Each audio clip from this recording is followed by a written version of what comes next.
Welcome to McPlum, simple solutions served daily. You start by opening the specific X post you want to inspect. Tap it so it fills the screen. Once done, make sure you're logged into the account that can view replies, because visibility changes by account and safety settings. If the post shows a truncated preview or Show More, tap that or the three-dot menu to expand it. This reveals immediate replies and any attached media. This first step gets you into the conversation where the thread navigation begins. Now navigate the replies and thread structure. Scroll down slowly and look for Show More Replies or View Conversation links to reveal hidden responses.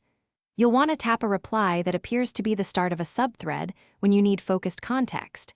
That opens the reply in full and shows its nested replies.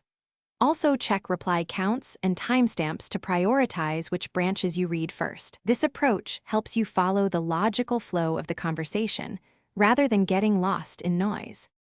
Finish by following the thread end-to-end. Use the conversation view or open the author's profile to step through earlier or later posts in the chain.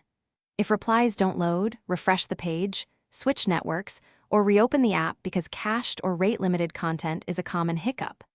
If content is missing due to blocking or account privacy, you may need a different account or ask the author directly. And if the thread becomes abusive, report or mute to protect your feed. Thanks for watching. Stay juicy and subscribe.